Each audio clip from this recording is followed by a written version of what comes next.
అనగనగా కనకాపురి అనే పల్లెటూరులో 2 కుటుంబాలుండేవి. ఒకటి కోటీశ్వరుడైన ధర్మరాజు కుటుంబం. పేరులో ధర్మం ఉంది కానీ మనసులో మాత్రం చాలా అహంకారం ఉండేది. ఆయన ఇంట్లో అడుగు పెట్టగానే మెరిసే గాజు కిటికీలు, పాలరాయి నేల, బంగారు తలుపులు. అబ్బో, చూసేవాళ్లు నోళ్లు తెరుచుకునేలా ఉండేదా మేడ. ఇక రెండవది అదే మేడలో పనిచేసే భద్రం కుటుంబం. ఒక చిన్న గుడిసెలో జీవించేది. కాని వారిలో ఏ రోజూ ప్రేమకు లోటే లేదు. ప్రతిరోజు తెల్లవారుజామునే లేచి భద్రం ఆ మేడకి పనికి వెళ్లేవాడు. ధర్మరాజు మాత్రం తన పనివాళ్లతో అది సరిగ్గా లేదు, ఇది సరిగ్గా లేదు అని తిట్టుకుంటూ తిరిగేవాడు. రోజు ఇంట్లో వందల రకాల వంటలు చేసేవాళ్లు. మిగిలినవి చెత్తలో పడేసేవారు. కాని బయట ఉన్న పేదవాళ్లకు ఒక్క మెతుకైనా ఇవ్వాలని అనిపించేది కాదు ఆయనకి. అలా ఒకరోజు మధ్యాహ్నం సూర్యుడు మండిపోతున్నాడు. చెట్ల నీడలు కూడా ఆ ఎండకు భయపడి దాక్కున్నాయి. రోడ్లు వేడి ఇసుకలా మండిపోతున్నాయి. ధర్మరాజు తన ఏసీ గదిలో కూర్చొని చల్లటి మజ్జిగ తాగుతూ విందు భోజనం తింటున్నాడు. పళ్ళెంలో పులిహోర, చేపల వేపుడు, పాయసం అన్నీ ఉన్నాయి. అప్పుడే మేడ గేటు దగ్గరికి ఒక ముసలి బిచ్చగాడు వచ్చాడు. ఇది విని ధర్మరాజు బయటికొచ్చాడు. ఆయన ఒళ్లంతా మురికి, చిరిగిపోయిన బట్టలు, పెదాలు ఎండి పగిలిపోయాయి. కళ్లల్లో ఆకలి స్పష్టంగా కనిపిస్తుంది. వణికే గొంతుతో చేతులు జోడించి, అయ్యా బాబూ, పొద్దుటి నుండి నోట్లో ఒక్క మెతుకు పడలేదు. ఆకలితో కడుపు మంటగా ఉంది నాయనా. మీ దగ్గర అన్నం ఉంటే కొంచెం పెట్టండి. ఆ భగవంతుడు మీకు చాలా మేలు చేస్తాడు. ఎవరా నువ్వు? నా మేడ ముందు నిలబడి అడుక్కుంటున్నావా? ఇదేం ధర్మసత్రం కాదు. వెళ్ళు వెళ్ళు, లేకపోతే కుక్కను వదులుతాను. ఇది విని ఆ ముసలి పిచ్చగాడు కళ్ళ నీళ్లు తుడుచుకుంటూ నెమ్మదిగా వెనకడుగులు వేశాడు. ఆ వయసులో, ఆ ఎండలో, ఆ ఆకలితో ఆ నడక చూసేవాళ్లకు గుండె తరుక్కుపోతుంది. ఇదంతా తోటలో పనిచేసే భద్రం గమనిస్తూనే ఉన్నాడు. ఆ దృశ్యం చూసి అతని మనసు చలించిపోయింది. పని పక్కన పెట్టి ఆయన దగ్గరికి పరిగెత్తుకుంటూ వెళ్ళాడు. తాతా, ఆగండి ఆగండి, ఆయన మాటలేం పట్టించుకోకండి. పదండి నాతో, మా ఇల్లు ఈ చివరనే ఉంది. వద్దు నాయనా, నీకే తక్కువ సంపాదన. నా వల్ల నువ్వు ఇబ్బంది పడకు, నేను వెళ్ళిపోతానులే. తాత, అతిథి అంటే దేవుడితో సమానం.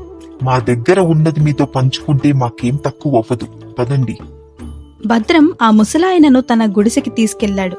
జరిగిందంతా తన భార్య సీతతో చెప్పగా, రండి తాతయ్య, కూర్చోండి, ముఖం కడుక్కోండి, అన్నం వడ్డిచ్చేస్తాను. ఆ రోజు వాళ్ళింట్లో ఉన్నది రాత్రన్నం, కొంచెం పచ్చడి, మజ్జిగ, అంతే. కొడుకు కోసం దాచిన అన్నం కూడా ఆయనకే వడ్డిచ్చింది సీత. ఆ ముసలాయన చాలా తృప్తిగా తిన్నాడు. భద్రం, సీత, వాళ్ల కొడుకు ఆయనని చూస్తూ చాలా సంతోషపడ్డారు. వారి ఆకలి వారికి గుర్తే రాలేదు. భోజనం ముగిసిన తర్వాత ఆ ముసలాయన పైకి లేచాడు. భద్రం, సీత నమస్కారం చేశారు. అప్పుడు ఆ గుడిసె అంతటా చందనపు సువాసన వ్యాపించింది. అప్పటి వరకు నీరసంగా ఉన్న ఆ ముసలివాడి ముఖం ఒక్కసారిగా ప్రకాశవంతంగా మారింది. కళ్ళు మూసుకుని తెరిచేసరికి ఆ ముసలాయన అక్కడ లేడు. అదే స్థానంలో నీలివర్ణంలో మెరిసిపోతూ చేతిలో చక్రం పట్టుకుని సాక్షాత్తు విష్ణువు నిలబడ్డాడు. ఇదంతా చూసిన ఆ దంపతులు అసలు ఇదేది నమ్మలేకపోయారు. భద్రం, ధర్మరాజు ఇంట్లో అన్ని ఉన్నాయి, కాని అన్నం పెట్టే మనసు లేదు. నీ గుడిసెలో పేదరికం ఉంది, కాని ఆకలిగా ఉన్న నాకు పిలిచి అన్నం పెట్టావు. నిజానికి ఒక మనిషికి ఉండాల్సింది ఇదే అని ఆ కుటుంబాన్ని దీవించాడు. మరుక్షణమే ఆ గుడిసె ఒక గృహంలా మారిపోయింది. ఇంటి నిండా ధనధాన్యాలు వచ్చి చేరాయి. ఆ దంపతులు కళ్ళ నిండా నీటితో స్వామికి నమస్కరించారు. అంతట్లో విష్ణువు మాయమైపోయాడు. తన ఇంట్లో పనిచేసే వ్యక్తి ఒక్క రాత్రిలో కోటీశ్వరుడు అయిపోవడం చూసి ధర్మరాజు పరిగెత్తుకుంటూ వచ్చాడు. భద్రం ఇంటి ముందు నిలబడి ఆశ్చర్యపోయాడు. భద్రం జరిగిందంతా చెప్పగా ధర్మరాజుకి అప్పుడు అర్థమైంది, తాను పంపేసింది ఒక బిచ్చగాడిని కాదు, సాక్షాత్తు దేవుణ్ణి అని. భద్రం, నేను చేసిన పొరపాటుకి నన్ను క్షమించు. నా కళ్ళు తెరిపించావు నువ్వు. ఇప్పటి వరకు నా వద్ద సంపద ఉందని గర్వపడ్డాను, కాని నిన్ను చూస్తే అసలైన సంపద అంటే ఏంటో నాకు అర్థమైంది.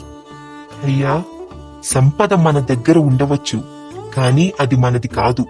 మనం ఇతరులకు పంచనప్పుడు అది మట్టితో సమానం. మీరు ఇప్పటికైనా మారారు, అదే మాకు 10,000. ఆ రోజు నుండి ధర్మరాజు మారిపోయాడు. భద్రంతో కలిసి ప్రతిరోజు అన్నదానం చేయడం మొదలుపెట్టాడు.